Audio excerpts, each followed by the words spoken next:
All right, I think we'll go ahead and get started. So good afternoon. Thanks for joining us here today for this retirement planning webinar. We have some great information for you today on this complex topic, and so we're really grateful that you've joined us to walk through this for the next 30 minutes here. So my name is Kendall Beamer. I am an advisor here at Link Wealth Strategies.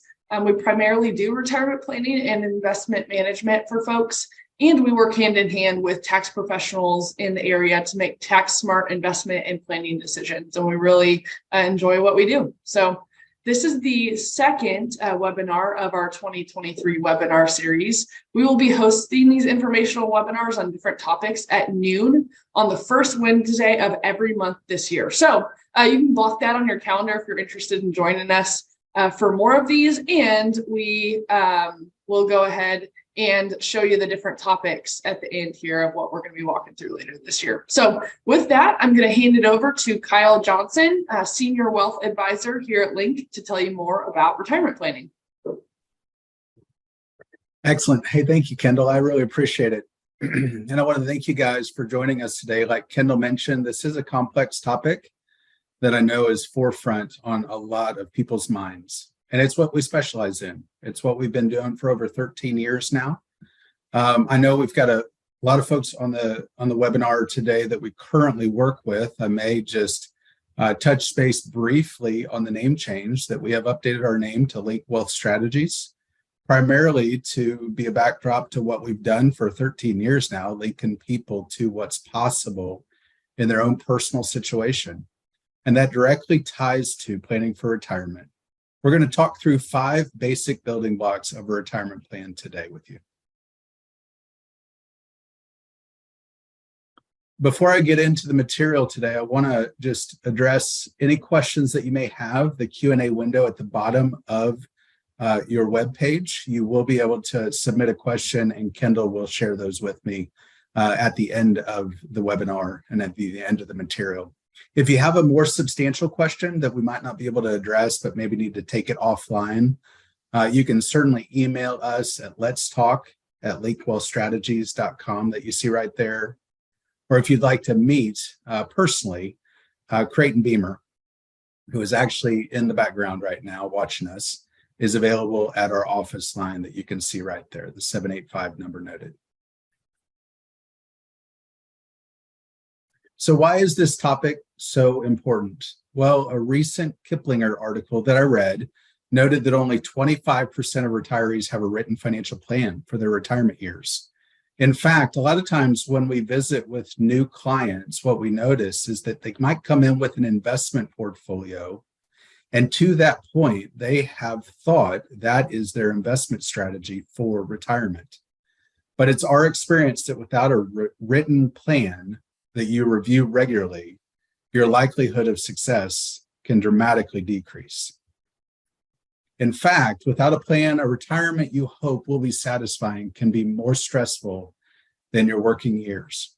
Our retirees from only 5 years ago have faced a slew of items in our country, specifically Afghanistan war, sharp market drops, a pandemic, threats of a recession, 8% inflation.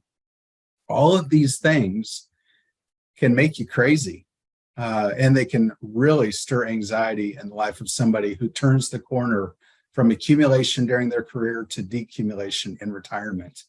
The retirement plan helps you to focus on your specific situation and not the noise of what's going on in our country or in our economy at a given time. And that's the value of the plan, to lower stress and allow you to focus on those things that you desire during this next season of your life. So today we're going to talk about 5 basic building blocks for retirement. None of these items are going to be new to you, but we might look at them in a unique way that you may not have looked at them before. Specifically, budgeting, assets and liabilities, or your net worth, savings rate or cash flow, income plan, and your risk tolerance for your investments, and the culmination of it all for this next season, retirement season of your life. What are your goals, and how do those items all connect together to help you to accomplish what your financial goals and otherwise may be during retirement. So building block number one, budget. It's not the most romantic word, I realize, not the most exciting for a lot of folks that might be on this call.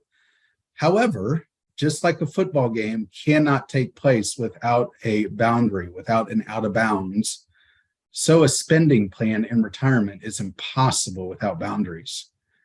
What we encourage a lot of our clients to do is to consider taking 2 or 3 months worth of a budget to evaluate what your patterns are.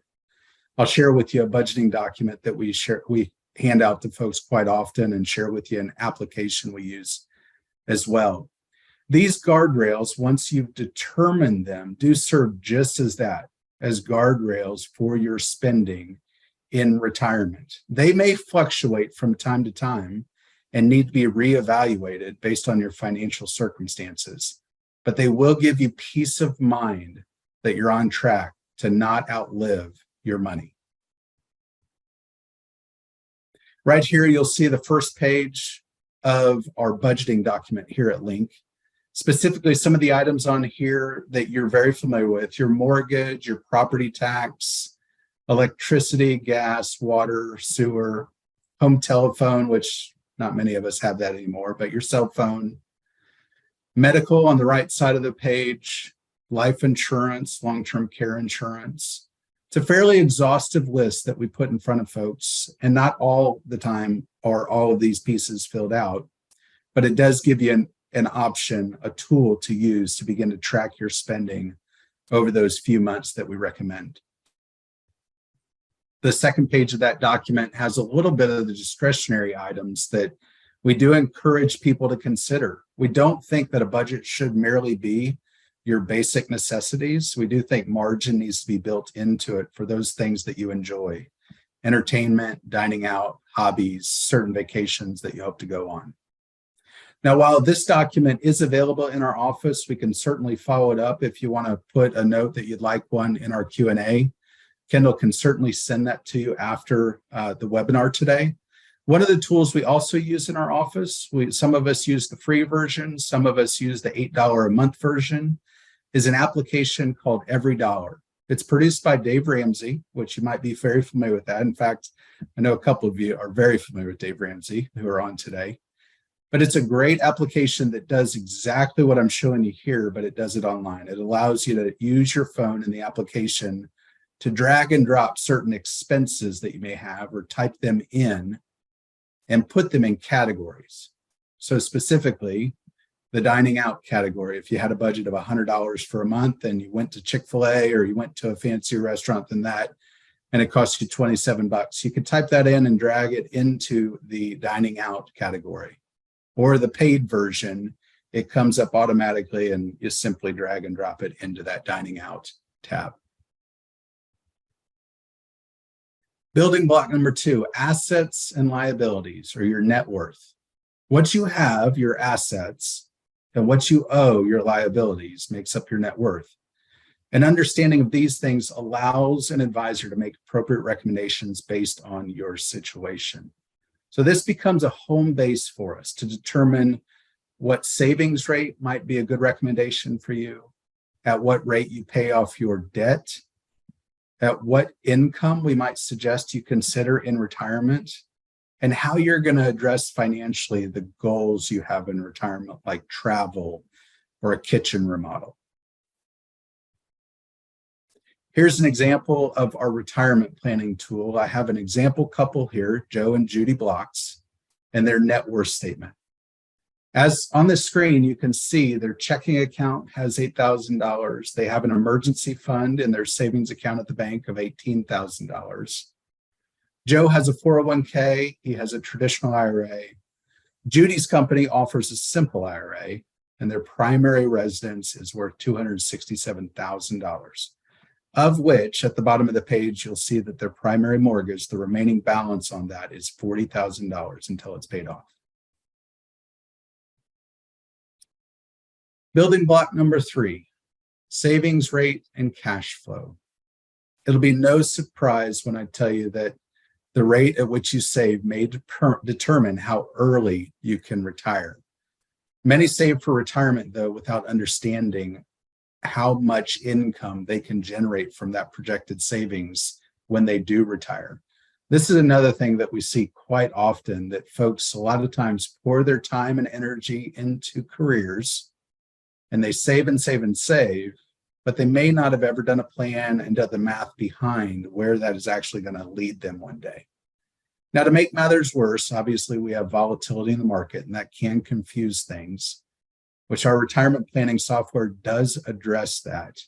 And I'll talk about that here in just a moment. But a retirement plan can calculate and project your anticipated savings based on your savings rate, as well as estimates of growth and volatility in the type of portfolio that you use.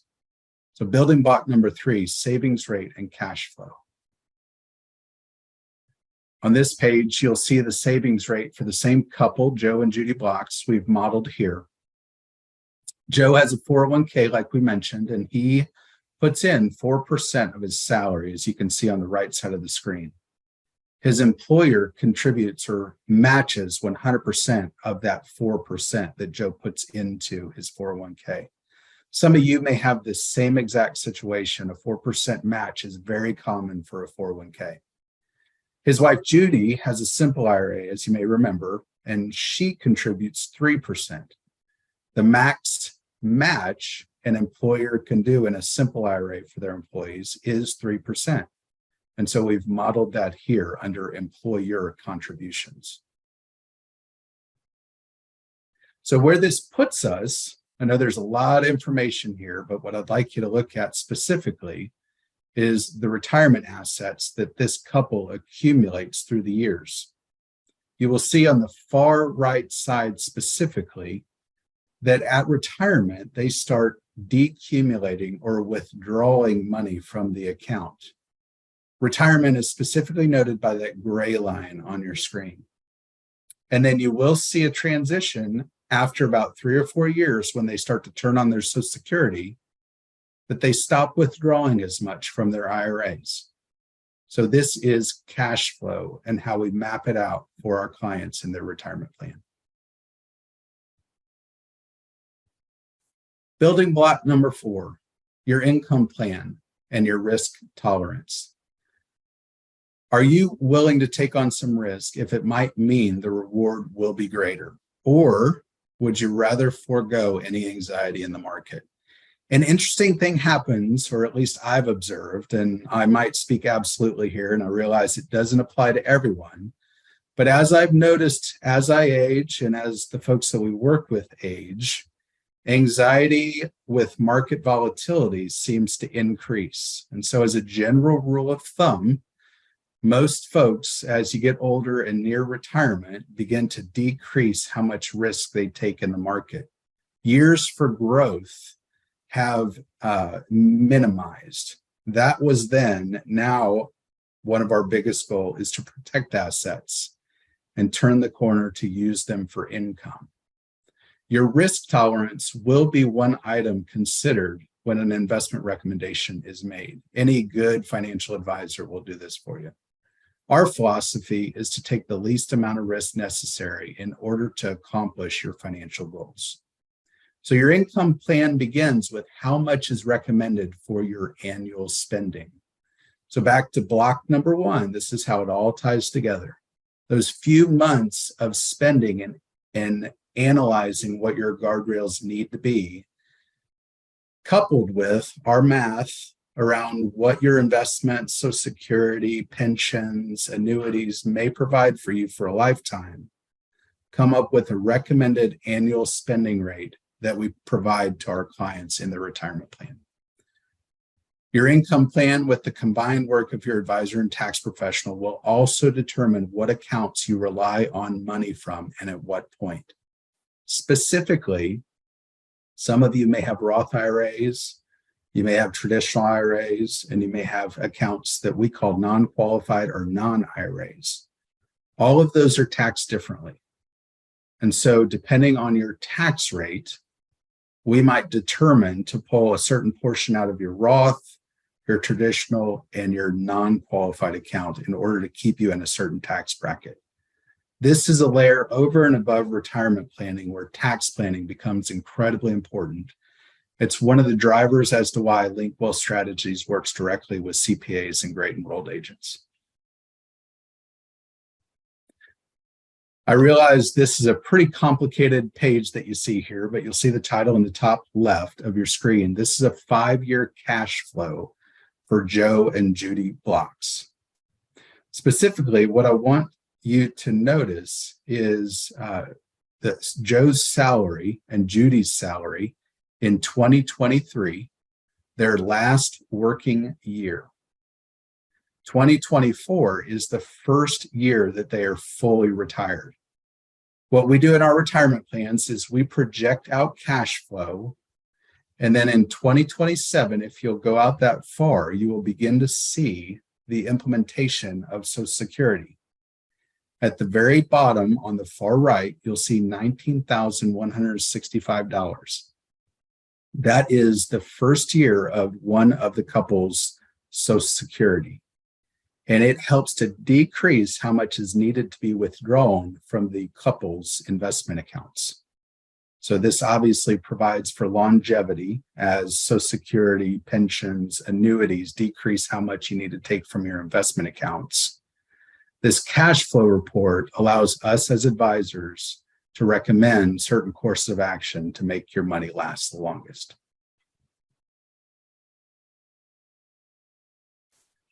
So we went through those 5 blocks very quickly. I want to stop, or 4 blocks very quickly. Before we get to the 5th block, I'd like to just remind you, if you do have any questions, you can submit them in the Q&A at the bottom of your screen. And you can certainly email us at any time at letstalk@linkwealthstrategies.com.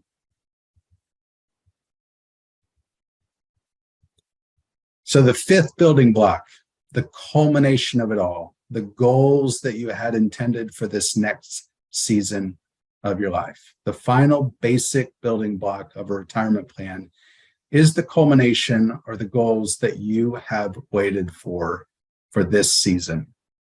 When do you want to retire? How much do you need to live on in retirement? What are your goals? Do you want to travel, take the family on a vacation, set aside money for your grandchildren's college education? What is most important to you? In our retirement plan for Joe and Judy blocks, you'll see here we've modeled a retirement age for them at 66 and 62 respectively. We've also modeled that they would earn an estimated income of $60,000, $5,000 a month after taxes.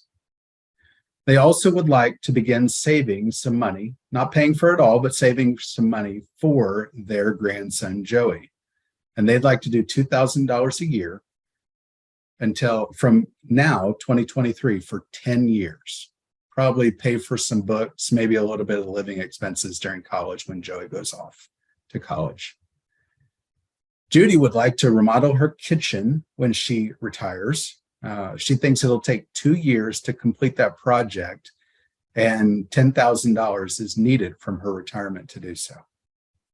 Travel is something that's very important to this couple, and over and above the $60,000 a year of income that we're projecting, they would like to budget an additional $5,000 after taxes for them to travel. And then finally, they would like to spend a majority of what they have earned. However, they do have a small goal to leave $50,000 to their heirs. We base our retirement projections and our recommendations on what are called Monte Carlo simulations. This is a means of statistical analysis on what is possible for the couple's situation. What you're seeing here is the culmination of those Monte Carlo simulations where all of the financial variables and our math projecting out income for 30 years in their retirement with an addition for inflation through the years has been modeled 1,000 different times. What you see here, the model has shown volatility in the market as well. Best of years and worst of years in the portfolio that we've recommended for the couple. And based on all of those pieces of information, the Monte Carlo simulations communicate that this couple has a 97% probability of accomplishing all of the financial goals that I laid out to you on the previous screen. Now, what's good about this, while it's a great stepping off point in helping us to recommend investments for the couple and what's possible in their situation, it also serves as a home base when life gets challenging. As an example, last year, with such large inflation and dips in the market, upwards of 19% at the end of the year in the S&P 500, you can imagine that a lot of the folks that we work with get extremely anxious about that, especially as they're nearing retirement. This page becomes a frame of reference. All investments that we recommend and oversee for our clients is directly tied daily to this page that you see here. So it is possible that in a down market, this percentage could drop to 95 or 93. We use it as a frame of reference, a gauge on the dashboard of your car, if you will, that gives us an idea of knowing when we need to have a heart-to-heart conversation about an adjustment in your plan because of market returns or other financial circumstances. What I've seen it do is take people's eyes off of all of the noise and focus specifically on their situation and what they need to do to navigate the unexpected circumstances. This right here is what provides peace for our clients the most, in my opinion. We see it as the hub of the wheel. It's the center point of all that we are beginning to do and have done for a long time now with all of our clients. And then our recommended investments are the spokes on the wheel that contribute to accomplishing these financial goals. So the 5 basic building blocks for retirement, again, all words that you've heard before. What is your budget? What are the guardrails of your spending habits that need to be taken into account as you enter into retirement? What are your assets and liabilities? What is your net worth? What is the foundation of your financial situation that we will be making recommendations upon? What's your current savings rate? And what's your cash flow? And then your income plan in retirement. At what age will you turn on Social Security? If you have a pension, at what age will you turn that on? Does it make sense for you to use a portion of your investment to produce an annuity to get guaranteed income out of that vehicle for both you and your spouse? And what is your risk tolerance? How much risk are you comfortable with taking in retirement with your investment portfolio? And all this leads to the 5th building block, the culmination, the goals. What we weave all these pieces together for is to produce income and allow you to accomplish what goals you may have financially for the rest of your life.